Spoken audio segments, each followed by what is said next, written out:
IVM. What I realized through these 2 years was, again, my creative appetite still wasn't fulfilled. A lot of the larger companies, they follow the approach of facelifts, right? You launch a particular segment or a vehicle, and the next 5 years, there is no fundamental change in the product. It is just superficial facelift changes. So headlamp changes, your display changes, your paint and trim changes. But what's happening to the core drivetrain? What's happening to the core user experience within the vehicle itself? I mean, it's understandable that the larger a company is, the more painstaking or time-consuming the process is to make a fundamental change to what's already running.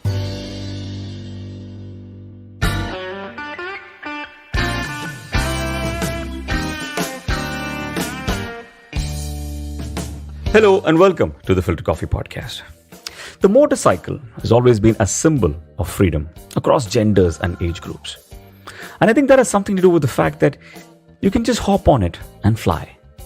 Hence, the evolution of motorcycle design has always been a thing of fascination for me. Growing up, there was something about the stunning design of the Explorer or the Yamaha RX100 and then later the Honda CBZ that just caught the imagination of a generation.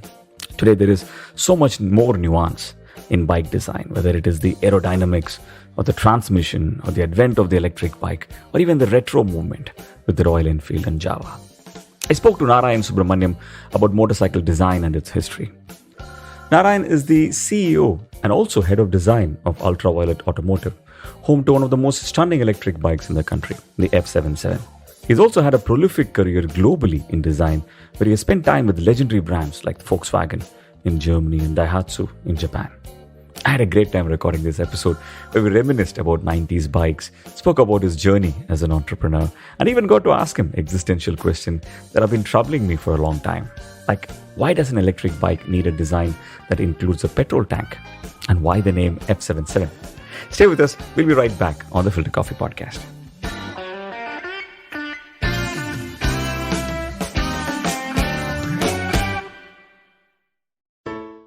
Hello, everybody. It's been another great week on the IVM Podcast Network. Varta Lab is back with its 4th season. Join Akash Mehta and Naveen Narona as they talk to a range of guests with funny and insightful anecdotes. Don't miss their first episode with actor Vishal Malhotra. On Future-Proofing Eklavya is joined by Dr. Pawan Rane. They discuss the role of the metaverse in healthcare. On Simplified, the hosts discuss how technical breakthroughs will help the viewing experience of the upcoming FIFA World Cup. On Cyrus Says, Cyrus talks to actor Sunny Kaushal. They talk about his early days in theatre, his breakthrough performances, and belonging to a film family. And on the Musafir story, solo traveler Ayush gives us a glimpse of the hill town Kannur and his famous toy train. I'd like to remind you all about our merchandise once again. We got some amazing stuff out there with more coming soon. But go to the IVM Podcast website and check out our collection of t-shirts. You have to click on the shop tab and we'll take you to our partner Grow91's website. Do follow us on social media. We're IVM Podcast on Twitter, Facebook, Instagram, and LinkedIn. And remember, if you're enjoying this show or any of our other shows for that matter, please do tell a friend. Hey, you want somebody to talk to your shows about, right? So talk to them about them. Also, don't forget to rate us on any platforms you're listening to us on. And remember, you can check us out on YouTube. And finally, we would like to thank our sponsors this week, Bode Lifestyle, Small Case, Capgemini, and Intel vPro. Thank you so much for making this possible. Welcome to the Filter Koffee Podcast, Narayan. How are you doing? Happy to be here, Karthik. Best time of the day or the night, if I should say, to catch up and have a chat around what's been up. Yeah, we were recording at 9:40 p.m.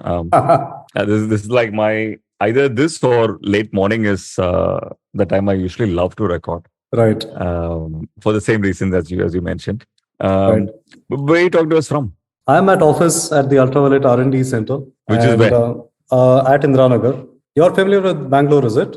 Are you from here? I'm not from there. I live in Chennai as we speak. Okay. But I spent I'm in Bangalore a week in every month. Okay. Because of my day job, which is in advertising. But Right. I lived there in 2009 and 2010, which I want to say is not the greatest days for Bangalore, but it was certainly the greatest days for Marathali, which is just coming up back then, which I'm assuming Right. now is extraordinarily crowded. But I love Bangalore, man. Bangalore is like, what's not to love about that place? It's great beer, fantastic weather, the startup ecosystem. And the last uh, 2 years, I mean, the traffic's been fairly manageable, but I think we're getting back to normal standards as we if speak. my research serves me right, you're one of 7 people in the entire planet who says that the Bangalore traffic has become better. No, no, Please explain. I was saying Yeah. COVID. COVID kept too many people at home, right? or have left Bangalore and gone back to their native places. So Right. now, Are you from Bangalore? yeah, I'm from Bangalore, born and brought up here. Spent Yeah. Go on. No, spent I think my 20s outside, back here once we started the company. Okay, define outside. Ahmedabad for a while, Pune for some time, Sweden, Japan, Germany, and then back here. Awesome. Fantastic. We're going to double click on all of that. But where did we start, Narayan, with your childhood?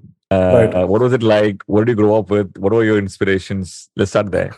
So my childhood, fairly standard middle class family. My dad's a doctor. Mom is a teacher who was a homemaker while I was growing up.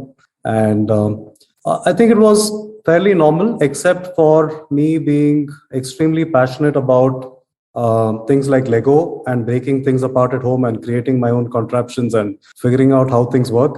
And doing what it takes to get some end result. Failure or success was debatable, but it was interesting for me growing up. And luckily, my parents sort of indulged in these creative pursuits of mine.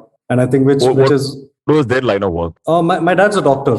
He's a neurosurgeon. If you're familiar with Bangalore, you would know Nuances, right? Yeah. So he's been at Nuances for a long time. And so I grew up around South Bangalore, a very traditional part of Bangalore, and went to school at Indiranagar, Frank Anthony Public School. Incidentally, that's where I met Neeraj as well, who's my co-founder today at Ultraviolet. So we both go back a long way. We were competing for the top rank in school, and then that turned into common interest where I come from a creative engineering design background, and he comes from a software electronics background. And I think together both our current skill sets put together is, a good mix for what we're doing with Ultraviolet. It's very interesting that you claim yourself to be from a creative engineering background, right? Right. I've not heard many people use those exact words in their phrase. Talk to me a little bit about that. What do you mean creative engineering? Okay. So when I say creative engineering, I'm talking about 2004 to 2008 when we spent at university. We both went to the same engineering school as well in Bangalore. I studied mechanical. There was some deliberation between, do I want to get into architecture or engineering? But I think we still lived in times where it was either medicine or engineering, which was your go-to option. So I took up mech because a lot of my interests were around building things, building creative objects, contraptions, vehicles, etc. during my childhood. What I probably might want to focus on in some more detail is aero modeling was a very strong passion of mine during my school days, which continued to be so, evolved in different ways and forms during engineering as well. This to me was escape from reality of sorts. And summer vacations was spent completely in, I think my mom enrolled me to summer camp, which was half a day into music and the other half into aero modeling. And I think by day 3, it was extra time spent on aero modeling. And that sort of laid the foundation to interest in aircrafts, technology, and started out with building. I don't know if you're aware, you have these line control aircrafts. This was way before the days of RC aircrafts, right? So you have 2 lines going from your wrist to the aircraft. One controls the intake and the engine. The other controls the elevator. And so you go round and round in circles in one direction, and a good 10-15 minutes and the fuel tank is exhausted. And that's a crazy experience of building something that flies. And then the progression from there was to remote controlled aircrafts, helicopters. And so by then I was in engineering, and syllabus was not, quite outdated, to be frank, and figured we need to do something that goes beyond the classroom education, right? And so Neeraj, me, given our common areas of interest on tech design, we started taking part in a lot of these creative engineering competitions. If you know, you're from Chennai, you'll know Shastra at IIT Madras. Of course. Yeah. So that's a great avenue for people who want to get creative within the confines of engineering. So we came to Shastra quite a few times, won a bunch of competitions, right from designing hydroplanes to aircrafts. Went to Tech Fest at IIT Bombay, which is the equivalent of Shastra. Quite a few competitions at the NITs as well. So some of these were, requirements where we worked on projects a week prior to the event. Some of these were major projects like building a robot or a hydroplane or things like this that required 3-4 months of design, building, and then participating at the event. This meant we bring together electronics, computers, mechanical engineering, creative thinking across the constraints of the competition project brief. And so we followed a 0 or 1 approach. Nothing that we ever did was incremental or just for the sake of participation. It was a very different approach to solve that problem. There were some very interesting problem statements like your vehicle has to start off the journey on land, a certain path on land, get into a swimming pool, chart a certain course on water, climb back onto land unassisted by the team, climb a ramp, take a fall of a meter, reorient itself without intervention, and complete the rest of the course back to the finish line. So very interesting things that meant we had to think cross-platform to solve these challenges. Right. And we ended up winning over, roughly 40 of these across our 4 years of engineering. What started off as a hobby became an addiction by the 3rd and 4th year of college. And so that sums up creative engineering from both of our perspectives. So across all these competitions, was your innovation same, or did you develop different things for different competitions? No, each was different. One was to build a contraption that flies. The other was, for example, one of the events was build a glider that can, last the longest time in air before landing. The other one was the event I described, which was something that goes on land, water, sort of an amphibious vehicle. Yeah. We built submarines, we built hovercrafts, we built robots. You have these robot fights also, right? Where you push the other robot out of the ring. And so it was a compilation of all of these things across 4 years. And we sort of took part in all of these events. As you describe these, I see a common thread, which is mobility in it. How come? Now that you mention it, gets me thinking. But for us back then, it was just things that were exciting. We didn't put too much logic to it. We went through the entire event timelines and the events and just picked what was, the marquee events and what was very interesting for the two of us. I'm probably asking you a question which I didn't plan to ask in this conversation, which is, what is it about Bangalore? What gets people to think this and not, say, like investment banking or advertising and stuff like that? What is it? Oh, but aren't you glad? I think we need more such people in diverse fields, right? I'm thrilled. But I want to understand what it is so that we can recreate it, elsewhere. So today the society is very cosmopolitan, but back when we were growing up, it wasn't too different from what you expect from a regular city, which is predominantly local population. Right. But I think as a culture, most people that I have come across, most of my friends' families are rather open-minded. And somewhere deep inside, I think this helps you explore different things and figure out what you want to be doing before, making that a permanent choice. All right. So you feel like the cultural open-mindedness, which probably comes from the fact that a lot of people in Bangalore probably, I don't know, if it came from elsewhere. I don't know if that's a big reason. Level settled in Bangalore. Right. So you feel that has a lot to do with the innovation spirit. I'd attribute a lot to being open-minded.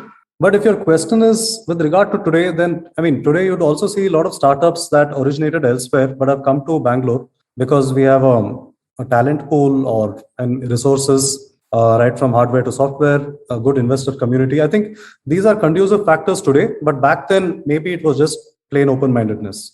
So that's in my opinion, that's a derivative, right? Like once you have the talent pool, then it's like the valley kind of a setting, right? Right.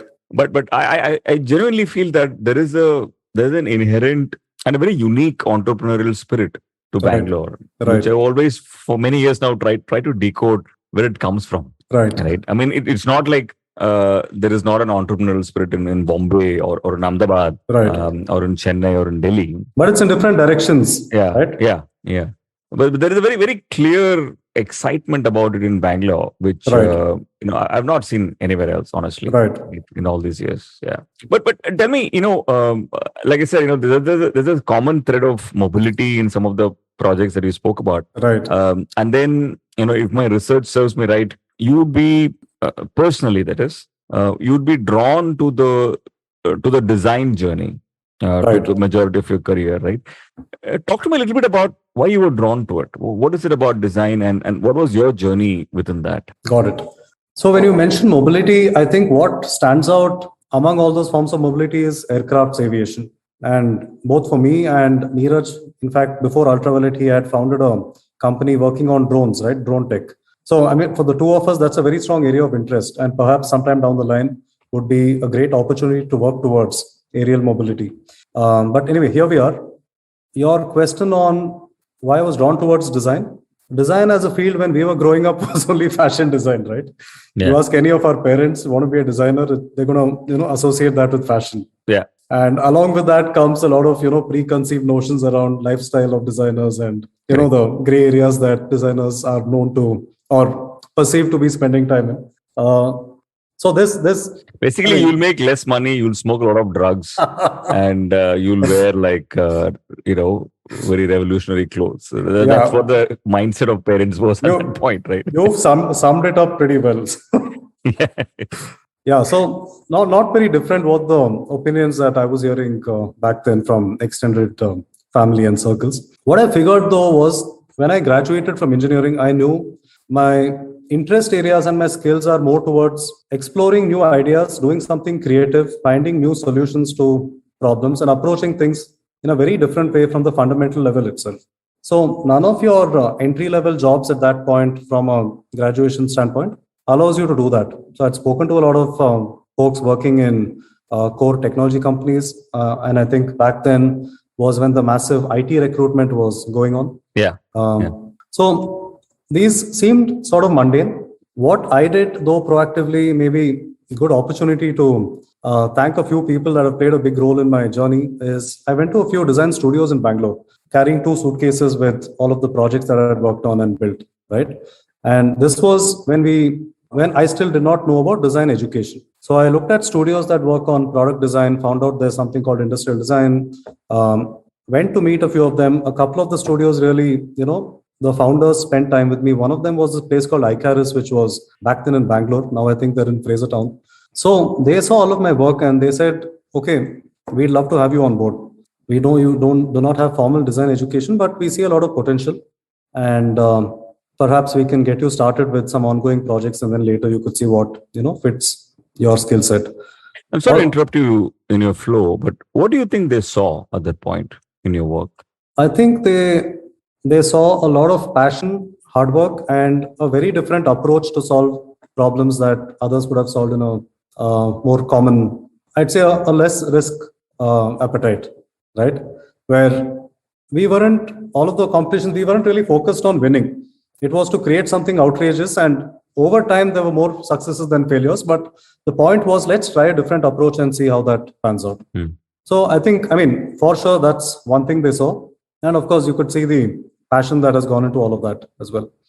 And so I ended up meeting a lot of folks on their design teams. A few of them came from NID, Ahmedabad, spoke to them, understood what design education was. At the same time, had a job offer from a couple of the IT companies in Bangalore. And so a lot of extended wisdom came into play and said, that's a large company. Why do you want to take a risk? Join there. So that's what I did, joined there. And they said some of our clients are, the aviation F1 companies, the aviation companies, etc. And so that did seem interesting. But the day I joined, I was just doing C++ coding, right? So by the end of the first week, I knew this was not for me. The training lasted about a month. And so I lasted about a month there as well. I resigned from I didn't even convert to a full-time role. What I did though was that 1 month told me exactly what I don't want to be doing. So invested a lot of my daily hours, post office hours, during office hours, figuring out, researching what are the avenues to, become a creative professional. And came across a lot of schools in India, overseas as well. Figured out there's something called a portfolio that you need to show.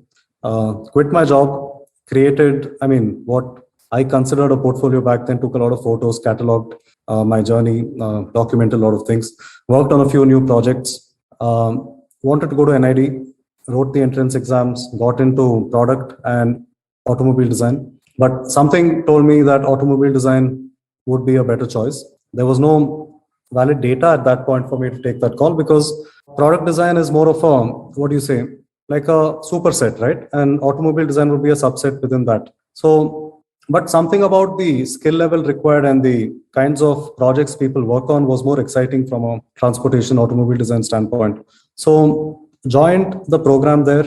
Was a great 2 years spent at NID. Worked with Mahindra two-wheelers in Pune on one of my projects. Came back to IKEA, worked with them on another internship. Worked on some really interesting things across both product and automobile. Worked on some mobility aids for the differently abled folks, right from mobility to both inside your home versus outside the home. Things that could combine both use cases. Worked on projects from bikes to sports cars to all of that. So I had a good exposure towards concept design, production design, conventional design as well. And so if I may interrupt your flow again, I apologize for this. When you say mobility for the differently able, what are some of the problems you were trying to solve back then? So one thing that I worked on briefly while at NID and took up in a larger way during my second master's program at Sweden was, now you have your mobility inside the house, which is your wheelchairs, right? And you have wheelchairs with different motors and actuators to help you sit down, get up, etc. But once you step out of the house, you're at a disadvantage. We talk about universal design, but hardly a very small percentage of our public spaces are universally designed. Today that is improving, but right from our roads to the infra to basic mobility of a 2-3 kilometer radius around your house itself is a preposterous challenge. So I was looking at seamless interactions between at home and outside your home mobility. And these were some of the ideas I was focusing on. And what came of that? So worked on a few things where ways of how do you integrate a smart wheelchair seamlessly into an automobile, right? And that doesn't require someone's help to get out of that, get into the car, fold it. And when you fold it, it's easily about 10-15 kgs. It's not possible for you to sit and lift it. So a lot of from the fundamentals of getting out of home into a vehicle to what do you do with the wheelchair once you're in the vehicle. A lot of these aspects had to be solved, right? So required relooking at an architecture of a vehicle fundamentally, required relooking at materials, relooking at tech available to make it more compact and more seamless. So these were the sort of lines along which I was thinking to solve some of these challenges. I interpreted your story when you're talking about how you did all of this in NID and then went on to something else. Yeah. So what I realized through these 2 years was, again, my creative appetite still wasn't fulfilled. A lot of the larger companies, they follow the approach of facelifts, right? You launch a particular segment or a vehicle, and the next 5 years, there is no fundamental change in the product. It is just superficial facelift changes. So headlamp changes, your display changes, your paint and trim changes. But what's happening to the core drivetrain? What's happening to the core user experience within the vehicle itself? It's understandable that the larger a company is, the more painstaking or time consuming the process is to make a fundamental change to what's already running, right? It's a well-oiled system and a machine. Investments happen like keeping the next decade in mind, making quick pivots and, working on ideas that seem more based on trends that come up, but you don't really know whether that is going to pan out into a large success. So the industry is highly data-driven, very safe, and this ideology suppresses innovation. So I did not want to get into the industry at that point. Again, spent a few months researching what are some of the good schools overseas. I wanted to work with some of the companies like Volkswagen, BMW, etc. Got into Royal College of Art in London. Got into Umeå in Sweden. Royal College of Art is in the heart of London. Umeå is a town which is about 300 kilometers south of the Arctic Circle. Right, and it's a student town, population of about 50-60,000 people in total. And I think like in the whole city, there may be three or four Indians. And temperatures for 8 months of the year are say -20 on a good day, goes up to -30, -35. So this whole thing represented a very exciting challenge for me to go out of the comfort zone, not have a support system to fall back on, a new set of people. What also interested me in that program was the diversity. In a class of 8, so the intake was about 8 or 10 students per year. And in my batch of 8, I was from India. There was a student from US, one from China, one from Korea, Japan, Germany, Norway, and Sweden. So think about the cultural bearings that all of us come from. All of us work on the same problem statement or the same brief, but the way we approach it is from a very, very varied point of view. And I think the whole peer-to-peer learning, something that happens very subconsciously as well, was a great value add. And yeah, so 2 years spent there was exciting from this point of view, that got a lot of inputs, understood people, understood cultures, understood how the companies outside of India function as well. Spent some time at Osaka, worked with Daihatsu on a concept car development project. Wow. So this was a great time. Japan is, I mean, I'd say one of my favorite destinations outside of what I'm doing in Bangalore. Why? The energy. It's all about the energy. I mean, the city doesn't sleep. I mean, you're talking about Tokyo, Osaka, and I'm not talking just people obsessed with work, right? I mean, people do work hard, but whatever folks are into, whether it's your work or your hobby, you put 200% into that, and that sort of rubs off on you in multiple ways, right? Then moved to Germany, worked with Volkswagen for some time, 2014 end by now, and then I mean, I was rethinking the same thing, right? Like, there are so many ideas that are growing in our minds. You see what's happening with the world of electric mobility. 2012, 13, 14 is when Tesla started making massive strides with the Model S. I think when they first came up with the Roadster, it was ridiculed as an expensive experiment, right? And then once a Model S came in, it was still called expensive, but people started to sit up and take note. Yeah. And Tesla started showcasing that electric is desirable.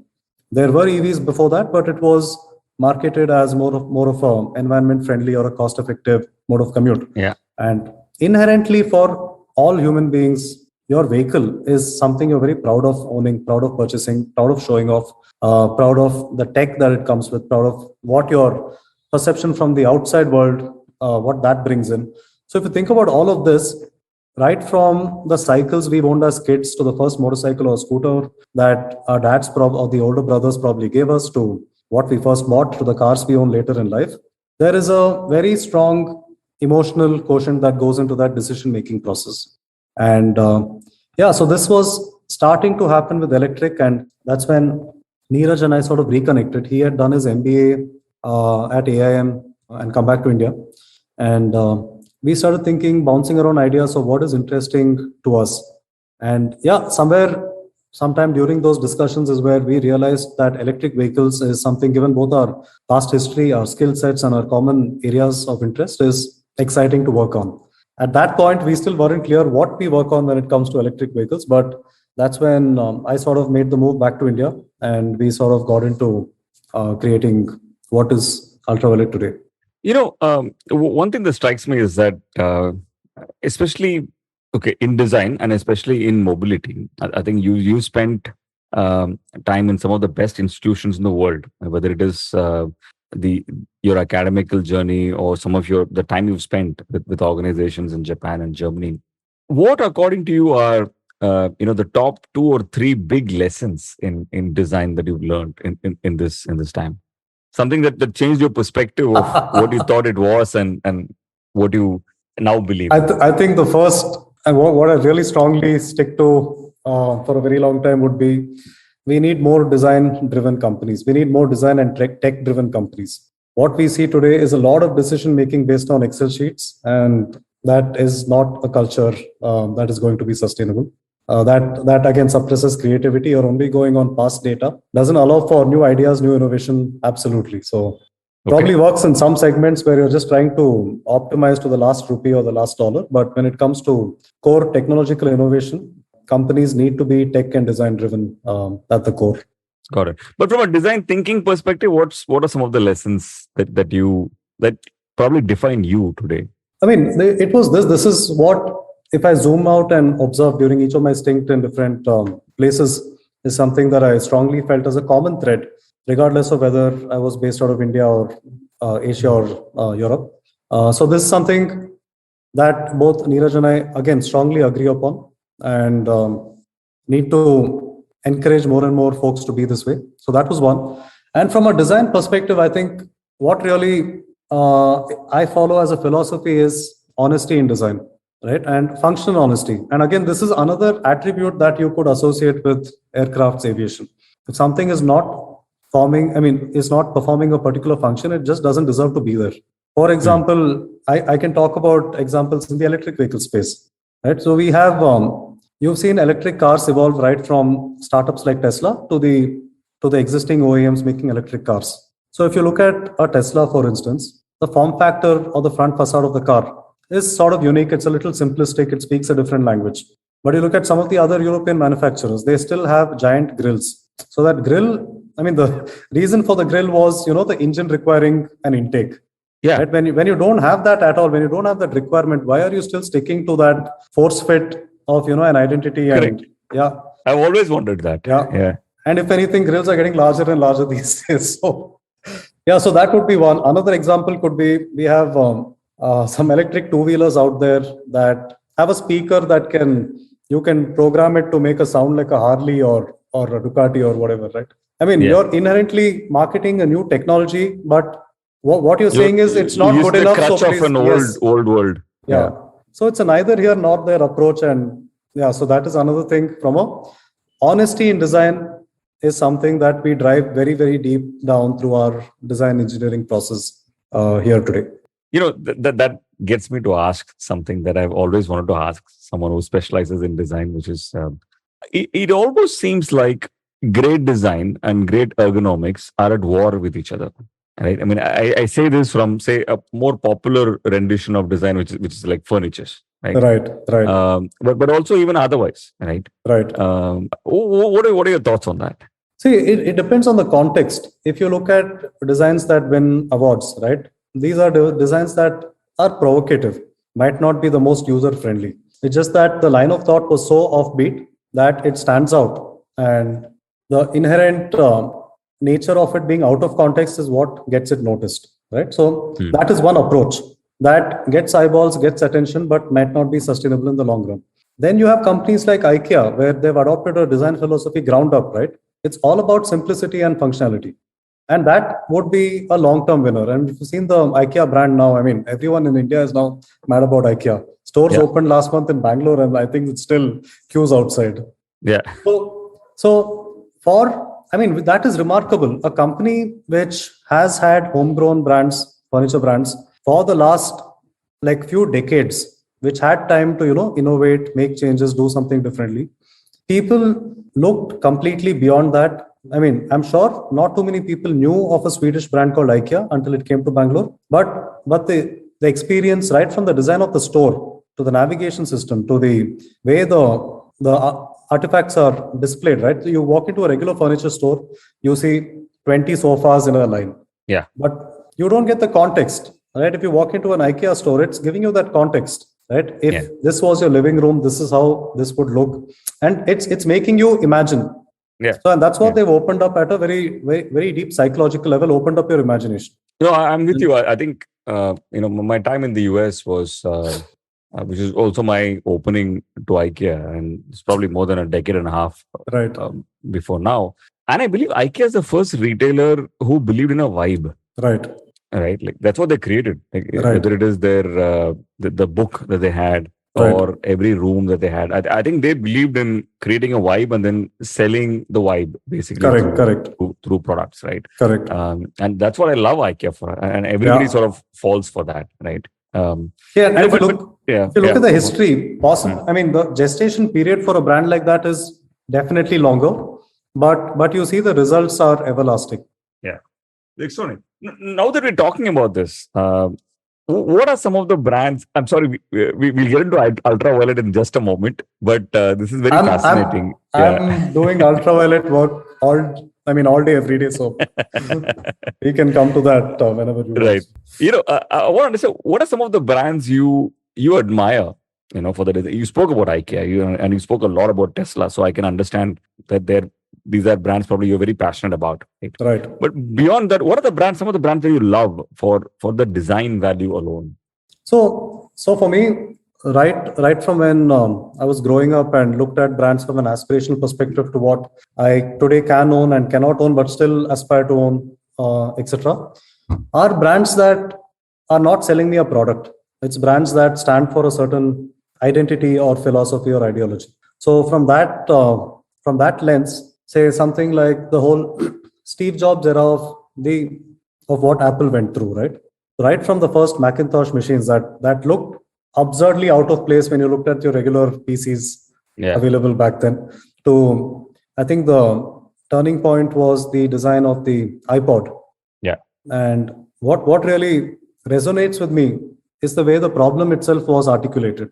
While other companies were trying to compress 100, 500,000 songs into a memory card, Apple's problem statement was it needs to fit into my jeans pocket and the smaller pocket, the nested pocket, right? So that opens up again your imagination to how you could do things differently. And then, of course, no going back once you had the radical interface, the circular scroll, the center touch, etc. So that I think will remain one of my favorite innovations or products, from the problem statement to the engineering detail that went into actually making that happen. While everyone else is working on a incremental update, Apple during those times was working on fundamental upgrades, right? Yeah. So that really resonates with me. Could not afford Apple products back then, but that did not hold me back from being an advocate of what Apple stands for. Another brand, I mean, of course, Tesla, more recent, because somebody had to take the reins on not having enough data, but still saying, I will create this market, or believing that the market existed. Again, if you ask people, would you drive an electric car? 99% of the people would probably say, I'm happy with what I have. I don't need an electric car, right? But it's seeing through, reading between the lines and figuring out that a seamless, more efficient form of technology, packaged right, marketed right, is definitely going to take over what seems conventional today. So that took a lot of guts to keep pushing that, keep fighting that war until, at some point the momentum shifted in the other direction. IKEA, I think I've told you, is from a brand philosophy, attention to detail, again, very strong. I really like what Nike represents as well. Nike is not selling shoes, it's selling excitement, it's selling a culture. Yeah. Nike is trying to get you on board their culture of, push yourself, anything is possible, right? It's trying to make an athlete out of everyone who is part of the Nike family. So that you would find as a common thread. No, I mean, it's especially, I think I started appreciating Nike more after I heard Steve Jobs talk about Nike. Right. When he said, how what is otherwise should be a commodity. Everybody needs a shoe. Right. How do you, I come from the world of advertising, right? How do you sort of add so much value to it? Right? So that it's not just a shoe, it is something else, right? I feel the same way about Che Guevara, for example. Right. You put Che Guevara on a mug, it means revolution. You put Che Guevara on a t-shirt, it means revolution. True. You put Che Guevara in a cafe, it means revolution, right? Right. So those kind of things are of course different movements, right? Okay, so shifting to a completely different subject. So you are back to your story. Another brand that I like, yeah, very different from all the ones we've outlined, is ID. Oh yes, the ID battle, right? It started off as such a simple concept.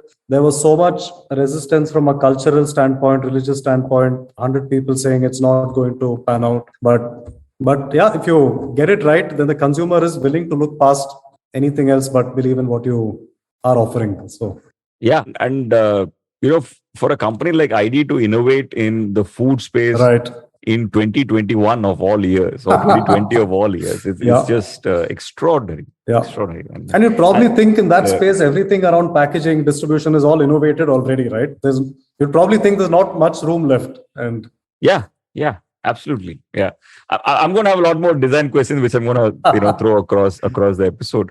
But we're a little late in getting to this. Talk to us about the ultraviolet journey. You're in Japan, you're in Volkswagen in Germany, and then you're coming back to India. What is the dream, and how does ultraviolet happen? So my intent was, let me come back try getting started on something. The larger companies, whichever part of the world they're in, are always going to be followers.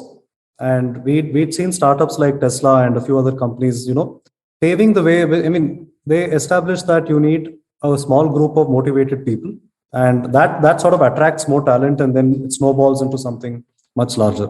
So it was only that conviction that I came back to India with. It wasn't a well laid out business plan. It wasn't a proper product roadmap. None of that. Like I mentioned, didn't even know what we wanted to get into from a EV standpoint. So came back, and both of us had some personal savings that we thought we'd put into experimenting. So we didn't formally incorporate a company back in 2015. We spent the good part of that year we looked at micromobility products. We looked at hybrid electric bicycles. So this was cool. I mean, now you have battery pack or the pedal assist cycles. What we were looking at was a cool concept which we actually built out, validated, tested. We won the International Bicycle Design Award at Taiwan in 2015. Oh, wow. This was a product where the whole central chassis rotated 180 degrees. And in one mode, you're sitting upright and riding it like a pedal cycle. The other mode, you're sitting lower and you're riding like a cruiser. And in that mode is where the motor kicks in. So the whole thing was, can I go to office in the morning sweat-free? And can I work out on the way back home? So that was the problem that we were trying to address there. Looked at micromobility vehicles, developed a few self-balancing vehicles, a few concepts. Again, all of these were, functional proof of concept prototypes. Did this for about a year, went around the world, spent some time in Taiwan. That is when this company called Gogoro launched their scooters, early 2016. They had a very different battery tech, battery as a service, plus you buy the scooter. Spent some time in US. We had a few friends and a few friends of friends who had Teslas back then. Understood the whole consumer sentiment around owning Teslas, what the tech roadmap looks like, from our perspective. Figured out that starting from 2015, by 2020, the prices of batteries and cells are going to be at a point where we could think about being or reaching price parity in whatever segment we want to be at. So did all of this, met investors in different parts of the world, the micromobility or the bicycle ideas, for example. India is not ideally suited with the infra to be conducive for such vehicles. So right. Micromobility vehicles were, self-balancing battery-powered vehicles that are sub 9 kgs. So you travel to the metro or the bus, riding that, carry it with you, get down and you ride. So your first and last mile options, right? So we had a lot of interest to take this. I mean, we had maxed out what we could spend on. So we were a team of 3 at that point. We'd rented out a small terrace sort of a garage to work out of, just so that it feels like it's an office and we're not sitting at home. 1 year had gone by. A lot of the business community, investor community we'd met was quite encouraging, but they're like, you guys come to the US, come to Europe, settle down here, we'll incubate and get things started. Wasn't viable, feasible, because we were clear that, we want to build a sustainable company. Talent is in India, right? Manufacturing support, India is well suited for. So then I think that is when we looked at, do we want to get into two-wheelers, four-wheelers? And four-wheelers, the development cycles are rather long, and your entire loop of certification, getting road legal, etc., is a different ballgame altogether. And so we didn't want to get into something that's going to take a decade for us to put out a product. So we looked at something where, say, 4 to 5 years of R&D should ideally be suited to get something out there. And so that was two-wheelers. And within two-wheelers, the opportunity was in the scooter segments. The opportunity was in the performance motorcycle segments. Yeah, so we were evaluating both. And I think what we were clear on is give ourselves a 4 or 5 year window to innovate, get into core R&D. And that meant we are looking at two-wheelers, right? Four-wheelers have a longer gestation period and a longer process of getting from prototype to production ready. So within two-wheelers, scooters, I mean, there is an opportunity in scooters. There's an opportunity in the mid-segment performance motorcycles. So when I say mid-segment, I'm talking about your 300 to 500 cc equivalent vehicles. When you go into a liter class segment, it doesn't really make sense, though the tech is possible for us to figure out. The practicality and the price points it's not a meaningful segment to spend time and develop if you want to encourage electric vehicle adoption. The problem with the scooter segment was that technology had already become commodity by that point. You have several Southeast Asian manufacturers that are supplying ready-made battery packs, kits, sub motors, body motor, whatever you require, the kit is available today. Yeah.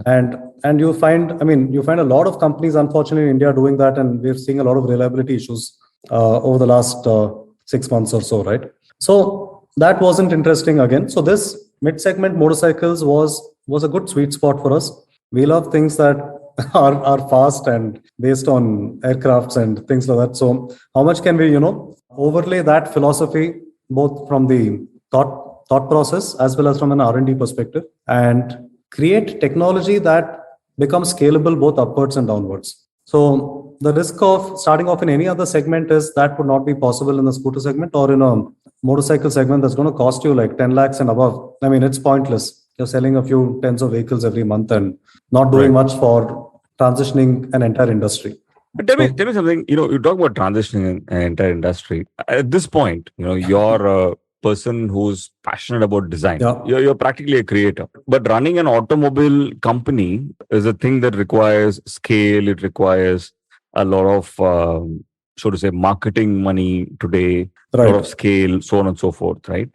Somewhere, I'm assuming you would have asked yourself the question in terms of, am I designing for another organization or am I creating your own brand, right? Right. My own brand. When did you decide that I want this to be my own brand? I want to create an automobile company based on my design? Because those are two different things, isn't it? Well, I think that was already answered when I quit my job and came back to India.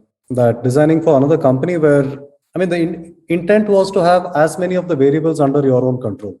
Right. And that meant incorporating a company and creating a brand. So that answers that question of when did we decide whether it's our own company. I think an extension to that would be you mentioned a lot of constraints around capital, marketing, distribution would be another challenge, etc. But the world was opening up, right? And you'd seen a lot of innovation happen through our e-commerce companies, our delivery companies, our service companies. You'd seen traditional customer behavior was starting to change. Right. And you'd also seen on the other side, people going from ownership to lease models. And on the financial planning side, financial allocation from your personal point of view, all of this was starting to change. And this started happening because new entrants provided options to do so. And larger companies, a lot of times they monopolize the industry. And that also leads you to that complacent safe spot where you don't want to try something new. But I think the advent of the internet and, awareness to what's happening in every other part of the world, awareness of what quality should I expect from what manufacturer, all of that provided opportunities for startups to make a change. Got it. Yeah. No, what are some of the challenges that you immediately went through? So you're on this journey. When did you start the Ultraviolet Journey? Which year was that? So we started all this back-end work in 2015. We sort of exhausted all our personal finances by about 8 or 10 months down the line. Built a lot of prototypes, had a team of 3 people at that point. And I think that is when we started looking at investors. But one thing that stood out even at that early stage was what we were doing was very interesting work. So even if it was someone with about a decade of experience in an MNC or any of the other global companies, we were meeting with them and talking to them from an idea sharing perspective or a potential technology partnership, or even from coming on board the team. The credibility was something that we saw had been established rather soon. That basically was the honesty in our approach to actually walking the talk and building things out and not, talking from an Excel sheet standpoint. This also led us to our first investor. He's from Chennai as well, Vishesh. He was starting his own fund at that point. And he was really intrigued by, a lot of pitches that he comes across are folks talking about plans. But here we'd done about a year of work before coming to him with, we're good at XYZ. Can we get some support from your community on taking this forward? So that probably was, I think, the 200th or 300th investor meeting by then. Wow. And he was one of the very few people who, again, sees the world in a very different way. What did you do differently in that meeting? Did you do anything differently in that meeting? I think we showcased that, we are able to execute what we talk about. And we were talking about revolutionary tech, at least in some ways or forms. There was a proof of concept. Yes. Right. So that led us to our angel funding round happening at that point. And from there, from a team of 3, we scaled to a team of about 20 people in the next year and a half.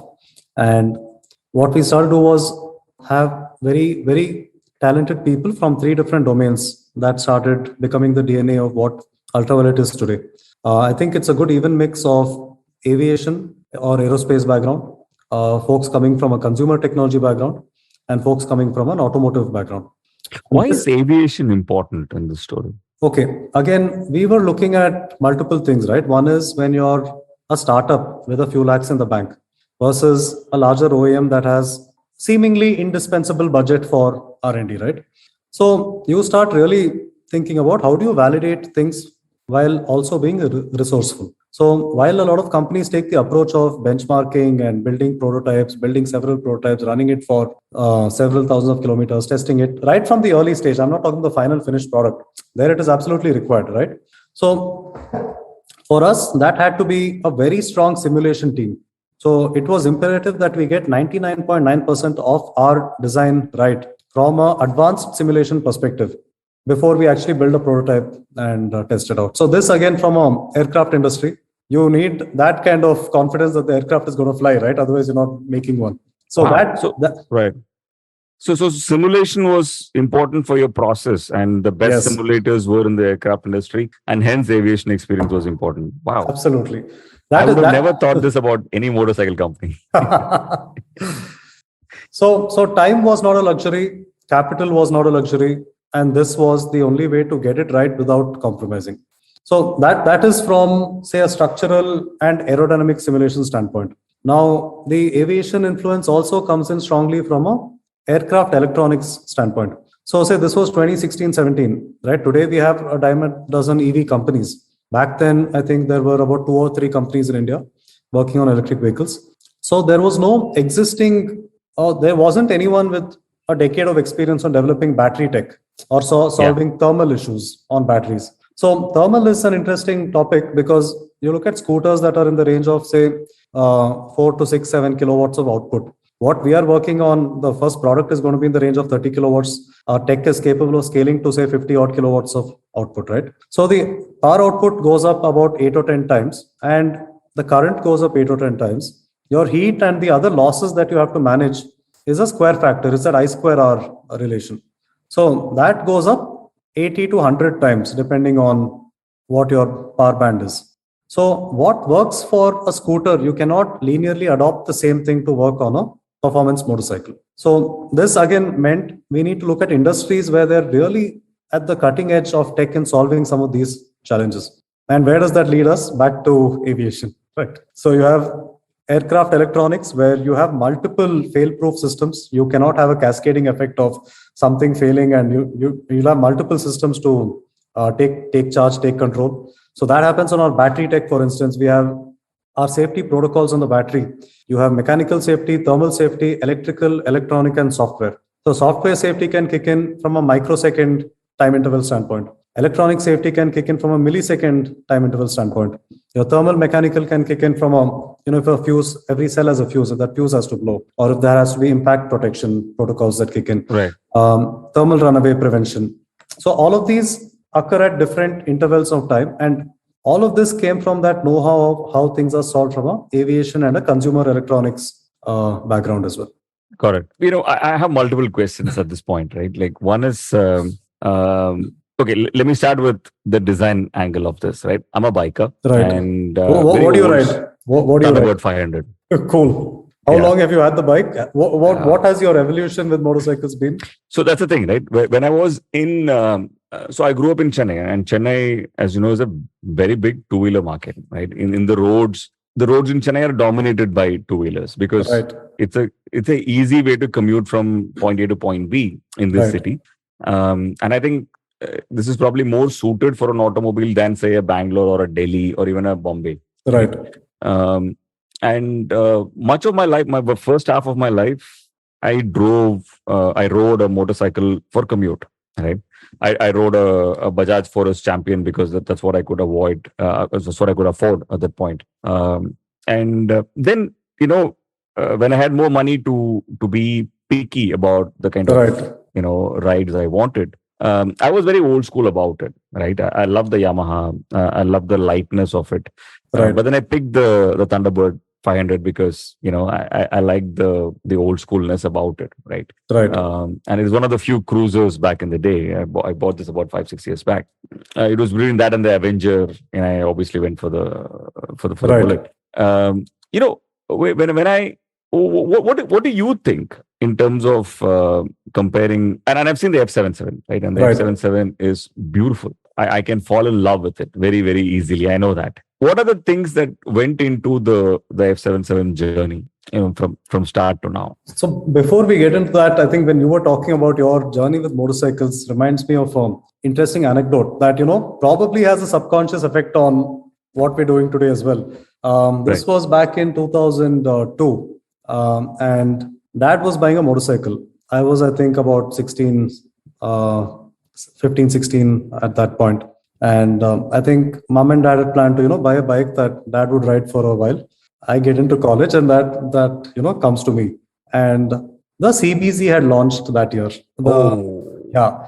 And if I you love remember, this CBZ changed the Indian motorcycling mindset, right? We had our Splendors, the 110cc bike vehicles. But until then, nobody imagined riding a performance machine. But the CBZ outright changed that entire, industry, if you ask me. And performance-wise and design-wise. yes, I thought it was a absolutely, great bike. absolutely. Yeah. So we go to the Honda showroom, Hero Honda showroom, and I'm trying my best to convince dad to get the CBZ. So he's trying to come to terms with the fact that it's slightly more expensive and not functionally required to do the job of a safe mode of commute. So parents think of safety as well, right? Correct. So that's another angle that we keep in mind when we design the software on the F77. How do we, assure a certain kind of safety as a responsible brand? So anyway, coming back to this. So I tried everything I could. And I think my dad was almost at the point of, swinging over to the CBZ. Then he asked the fatal question, what is the mileage?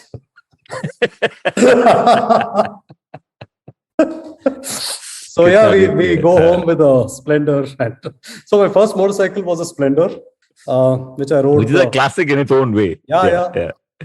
And I think a little after that is when the Mission Impossible 2 movie came out. And if you remember, there's a couple of Ducatis there. And Tom Cruise is on a black Ducati with the dual headlights in front. And so I ripped my bike apart in my garage, bought some of these, aftermarket parts from Shivaji Nagar in Bangalore. That's an area where they resell all of these refurbished parts and all of that. So put that on the bike. Was pretty impressed with what it looked like. But then I went to design school, came back for an internship here, which is when I got hold of a second-hand Suzuki Shogun. And, I love the Shogun. Yeah. And after, I think, a few years of that 4-stroke, right, you're back to a 2-stroke, and that 0 to 50 is like, it's a crazy journey, a crazy ride, right? But Shogun had a lot of character. Yeah. More than the Samurai, which is absolutely sister brand at that point. Yeah. So they had 3, right? There was a Shaolin as well. Yeah. So I had a Shogun for a bit. Then all of the prize money that I'd saved up from winning these competitions in college, put all of that into getting myself a R15 in 2009. Wow. So this was the classic R15, the V1, and I think that was another bike that opened up our imagination to sports motorcycles. Yeah. I think we didn't have an all-out sports or a track-focused motorcycle before that in India. We didn't. Talking of which, what is your take on the RX100? Why do people love it? I think it's a fuss-free bike. It's light. The power to weight ratio is great, and if it's just you going on a solo ride within a city, it's a beautiful machine. I remember after its time, it had a second life in Goa. Like where that used to have a higher rental price than even a Bullet for the longest time. Yeah. Right. Yeah. So now you can't buy one. The resale value is crazy for a RX100 and the RX135 as well. Yeah, that's true. But I just remember the sound of the RX100 was just brilliant. Yeah. There's something very efficient about that sound. Yeah. So, great. So the other question I had, right, which is okay. This is now moving on to a different part of this.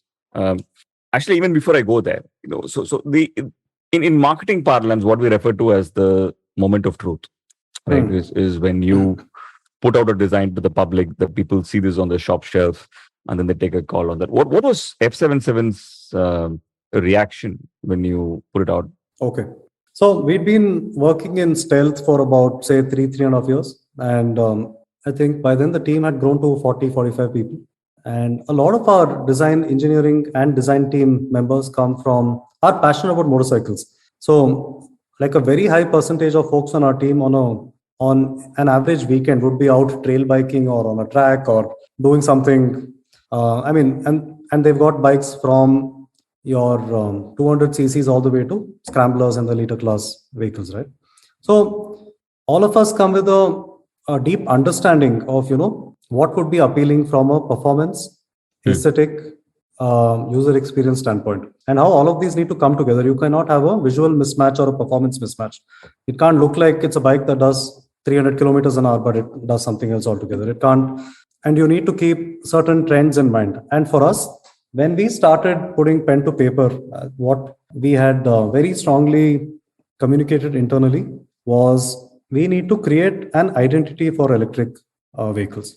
What is that identity? And from a verbal standpoint, we can talk about it needs to be progressive, needs to be bold, needs to have a sort of a timeless appeal or a character. At the same time, cannot be retro. So you're trying to create something that is going to feel timeless a decade, 2 decades from now. Right. Because most often when you think timeless, you think of a Porsche, you think of a Bentley, and you go into that retro, sort of a mind frame. So this was a tricky design brief to navigate. And for us, the functional honesty was very strong in line with our design process. We have, you look at trends emerging from the East, you see motorcycles getting more and more complex. You look at the Yamahas and the Kawasaki's, you see like 100 lines on the body. And it has a unique persona, but it doesn't represent the future, right? You look at motorcycles, you look at the Harleys, for instance, they represent a very different ideology altogether. And very far off from what an electric could possibly be. So we took this opportunity as an opportunity to create something that stands out as electric when you look at it, but it has to also look really, really desirable and go very well with the sort of performance that we had in mind at the same time. And yeah, so that was the starting of the brief. What we also factored in, I think if you look at the bike and you look at the lines on the bike, and if you look at videos of people riding the F77, is how does a human plus the machine become a synchronous unit? So a lot of times you have products that are designed beautifully on a tabletop or on the floor, as a display unit. But when you introduce the element of human interaction, then it changes altogether. Either gets overpowering or gets underwhelming. Like there are multiple other aspects that come through when the human interaction comes into play. So a lot of the next loop or the advanced design process on how we define the character, the stance, the lines on the motorcycle, not only was it defined by the engineering and the aerodynamics perspective, also defined by how you as a rider on the machine are going to be perceived from an external viewpoint. Can you double click a little bit on that? Because that's the most important thing, right? Like I played tennis and I feel like the more a racket feels like an extension of your arm. Absolutely. The more you fall in love with it. Right? When I play the violin, I feel like the more it feels like an extension. What some of the design elements you included to make sure that the human machine element is coalesced, so to say? So one is the overall proportions of the vehicle. You look at an average size and height of a rider. The vehicle has to be just right? It can't be 3% smaller, it can't be 3% larger, because your mind tends to amplify some of these things. You might not be able to articulate it, but you start perceiving things in a different light. We've seen this happen with, certain products that have come out, both from a two-wheeler, four-wheeler standpoint. And one is the proportions. Two is, what is your motorcycle saying? And more importantly, what does it say about you? So me, as someone riding the F77, there's multiple things that different motorcycles say about a person, right?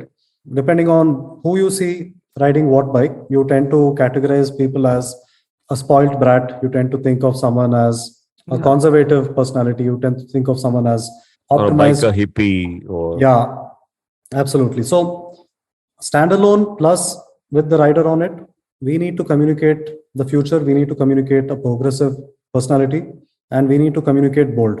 So this meant we don't go overboard and make it too aggressive looking. We don't sort of take the safe route and make it more of a cruiser style motorcycle. The rider position, the riding triangle on the vehicle is meant for an active riding posture.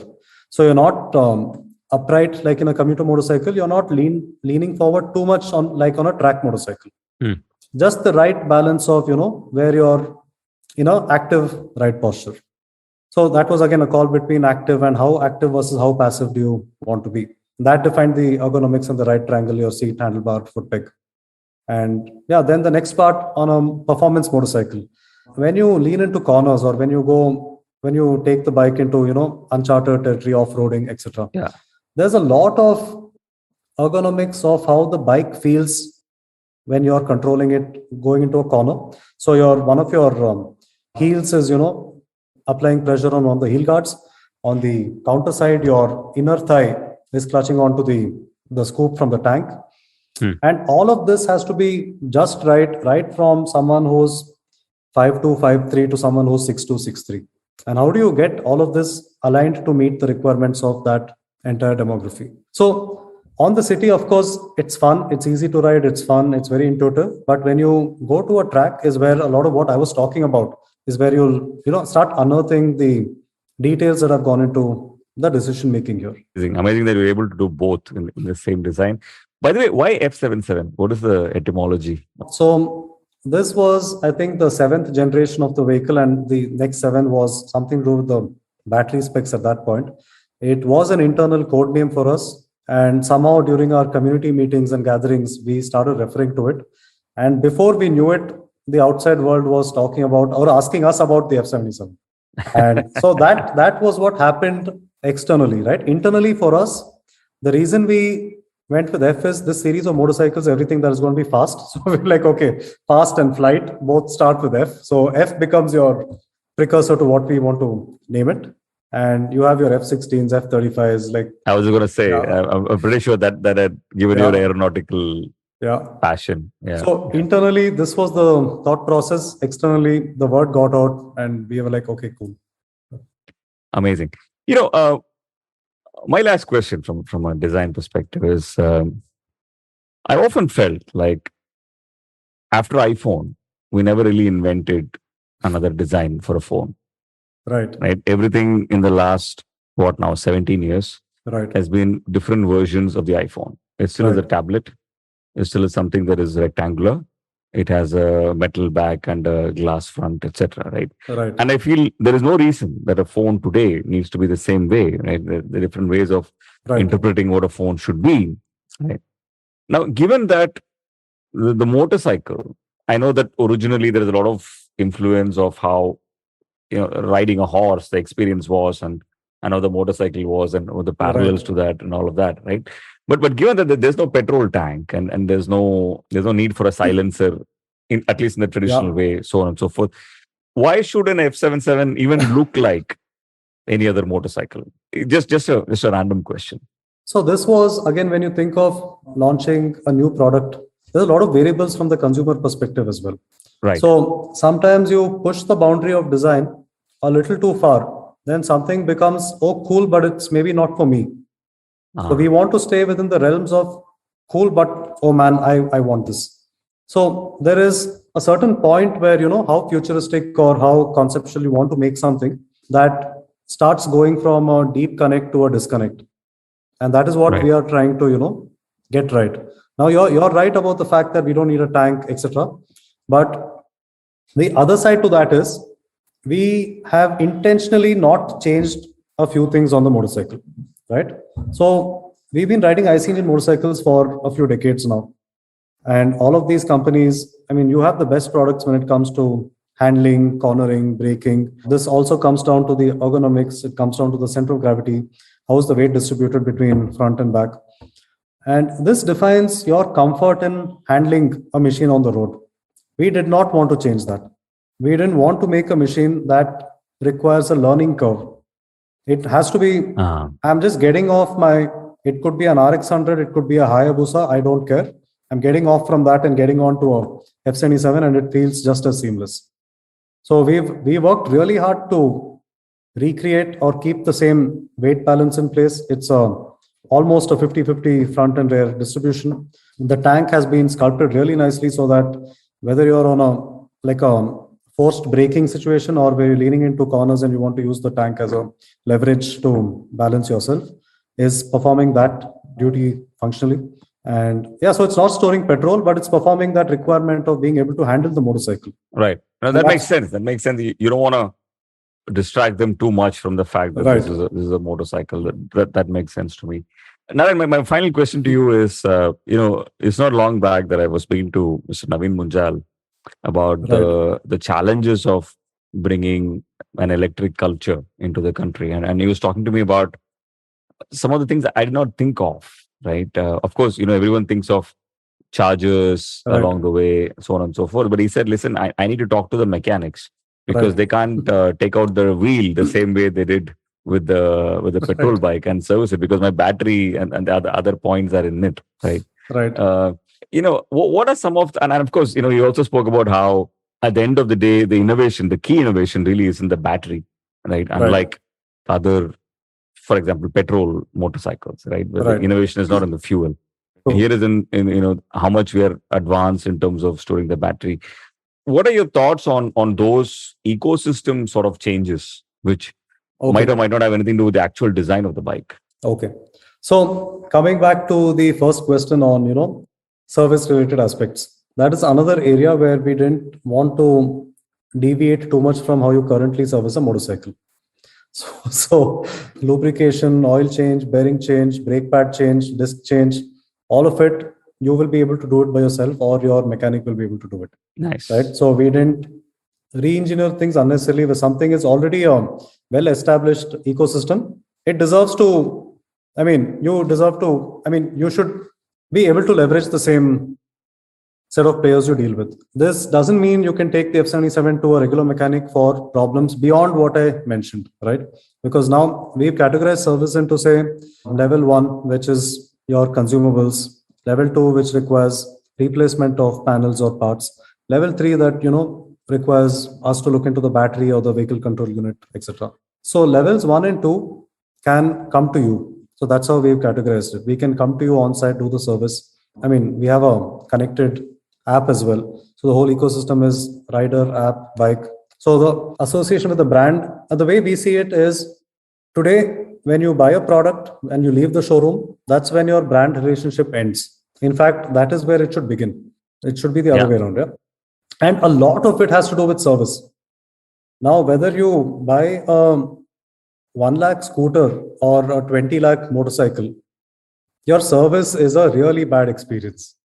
Because and why is that? Because there's a disconnect between the OEM and the service or the franchisee partner or the service provider. It's not a tightly controlled experience anymore. So this again is something we want to change. From what today is a reactive service, we want to make it a fully proactive service to the consumer. So right from on-site service to pick up, drop off of your vehicles. And if you're able to track where your food order is, right, it is bloody simple to make sure you are aware or kept in the loop of what is happening with your bike, where have we taken it, what are the parts being replaced. Exactly. Yeah. So that tech is already there. It's a matter of curating it or fine-tuning it for a different set of requirements. So that's how we are looking to innovate on the service side. And coming to the batteries, I think I already spoke about the whole safety aspects, features, etc. That will continue to be sort of the heart of our IP. Today, a lot of our patents are around the battery, the powertrain, the thermal management, and how we've dealt. You make your own batteries. We do not make the cells. We don't get into the chemistry of the cells, but we manufacture our own battery packs. Okay, got it. And so even with cells, right, you get different chemistry. You get lithium phosphate, which are very stable, but very low energy density. Probably 50-60% energy dense as what a lithium ion or an NMC chemistry might be. And NMC chemistry is what we are currently using, right? Which means it may be a little more challenging to control aspects around heating and thermal runaway. But these are also the problems that we've solved that gives us a step ahead in the market in terms of patent and IP protection as well. And so its easy way out would be to take a lithium phosphate battery, but then you're talking about a range that is not going to be in line with what a consumer would expect from an advanced electric vehicle. Works on, three-wheelers, buses, form factors where there is liberty to play with volumes, or maybe it's a B2B use case where you're only doing a 50 kilometer per one half of the day use case and you change the batteries and move about.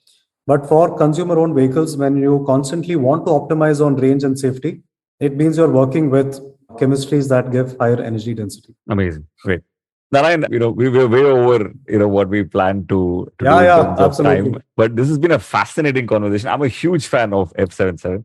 And, I more was so in fact after- asking our team, if you're in Bangalore, then we could catch up in person and Yeah, I but- would love to do that. I would love to do that. And I have a feeling that there is a part two to this conversation where, cool. I would love to see how things are going at your end. Oh. But I think talking to you gave me an even more lovable perspective of Ultraviolet and F77. So Happy to hear that. wishing you all the luck. And thank you so much for sharing this with us. Absolutely. Likewise. Pleasure talking to you. And I think we'll connect offline. We'd love to have you over and give you a more real life perspective of what's happening. Would absolutely love to. Thank you so much for that. Cool. Thank you. Bye now. Cheers.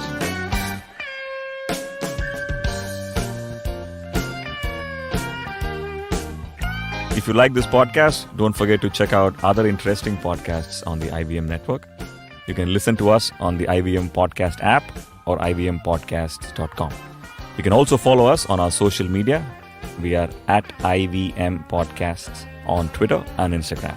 And if you want to reach out to me, I am _Karthik. That's Karthik with an H on Twitter.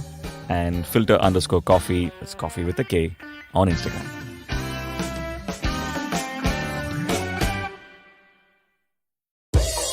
Don't you think that if everyone around you is getting smart, you better be smarter? Hey there, I'm the traveling professor Siddharth Deshmukh and I'm back with season 2 of my podcast to make you smarter. Smarter with Sid. What's this season's focus about? Well, it's about 10-minute nuggets that will make you stand out at work. It's time to go from smart to smarter. Tune in every Tuesday and Thursday and become smarter with Sid. Do you wonder why China does the things that it does? Or want to know how we could improve online privacy? Or perhaps you're thinking about how we can kickstart India's economy. If you'd like to search for the answers to such questions, check out All Things Policy, a daily public policy podcast that covers everything from employment figures to aircraft carriers. Tune in from Monday to Friday for new episodes and fresh takes.